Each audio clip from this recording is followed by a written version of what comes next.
Thanks, Vanessa, and thank you, Charlie and Bo, for your book plugs.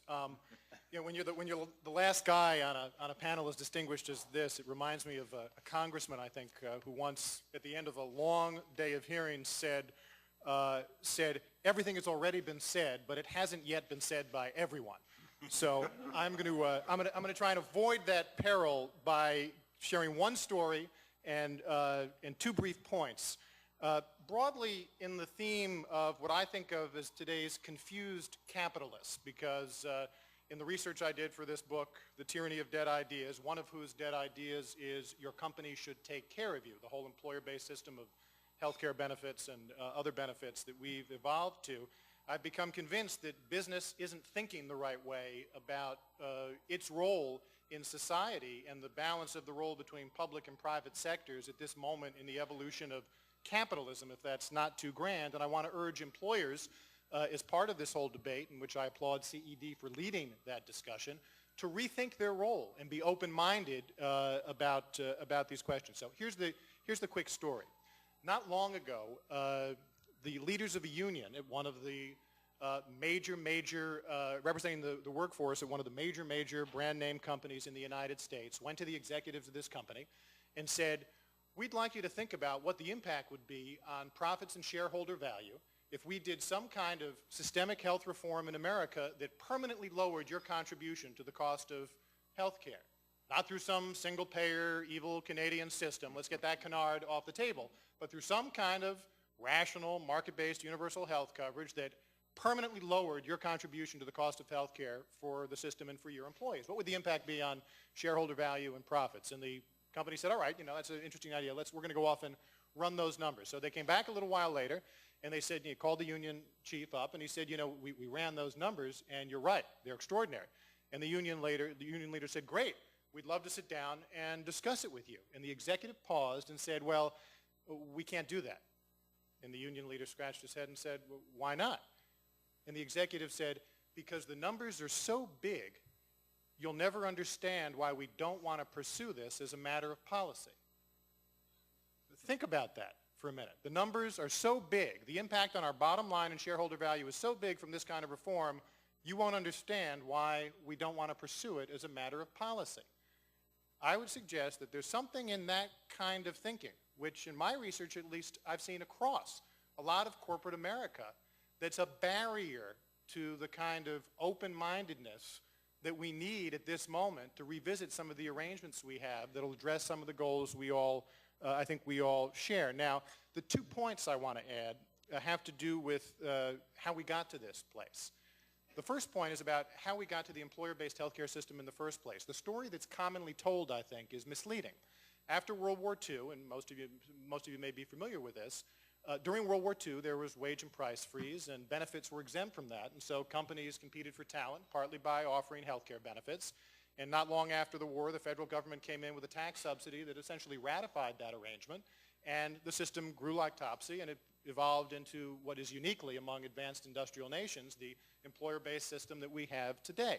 Now, that story is true as far as it goes, but it makes it sound like that this major corporate role in America's welfare state, which is what we're really talking about, was the accidental byproduct of wartime pricing policy. And I think that the truth is that the real story is more interesting and goes back much further. It really dates to the early part of the 20th century, the early 1900s, when in the backlash that was brewing against industrial capitalism and the excesses and the sweatshops and the dislocations that many people were feeling, the rise of unionization, the threat of going socialist the way our other countries in Europe were going, really scared the business community and the conservative side of the political spectrum.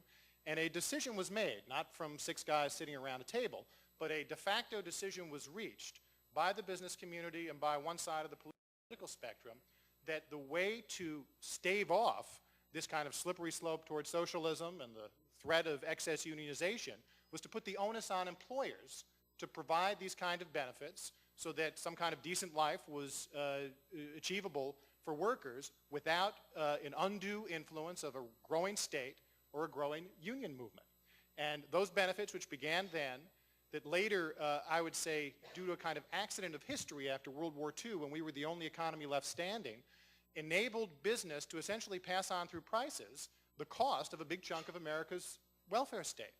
And that worked for many decades, especially when people only had one job over a career, there was one breadwinner, et cetera, et cetera. We all know the world has changed, and that doesn't quite make sense anymore. But the right way to think about the employer-based system, I would argue, is that it was, if you look at it in this light, it was a tool in our long combat against communism and socialism, which was a very real battle after World War II. But that battle is over. We won it.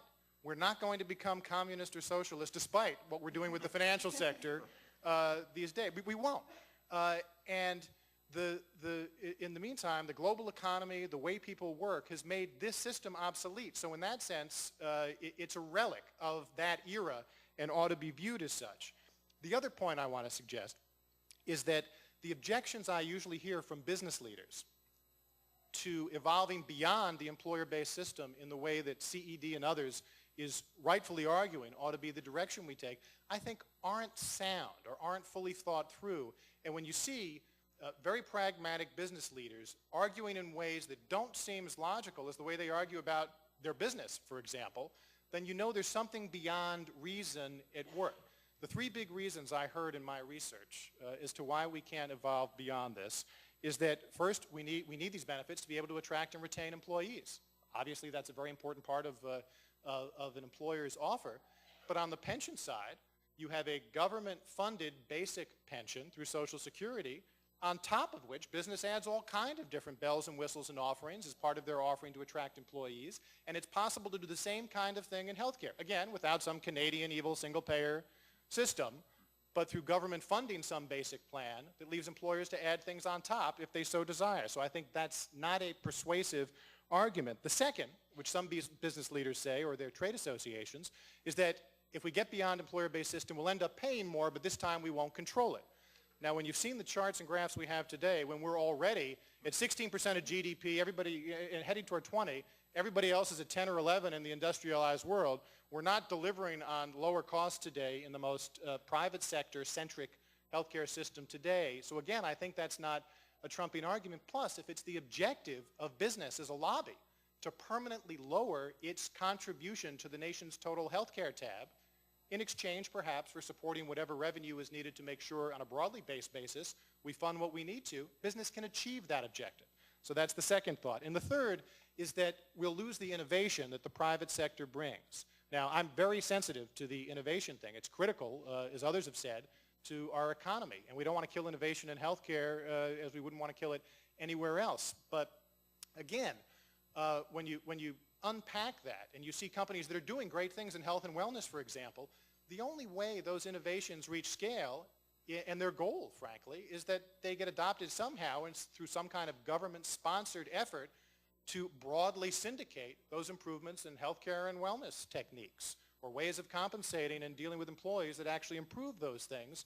And when you, again, ask business leaders, well, why do you have to, on that logic, because you need the innovation and you need the ability to do that for your employee base, on that logic, I'd say to CEOs, then big companies ought to be starting their own schools and raising their own army to educate their employees and protect them. And I don't think that's where the business thinking is actually headed either. So I think there's something beyond reason at work, and I think it's this outdated way of thinking that business leaders need to rethink. So to leave it there, I hope that as employers and business folks think about these issues, you'll consider the fact that it's time to declare victory, that the employer-based system served the purpose it needed to, but we can move beyond that at this point in ways that achieve the goals we all share. It doesn't mean business won't be involved. It doesn't mean business won't be involved as a constituency for the changes we need.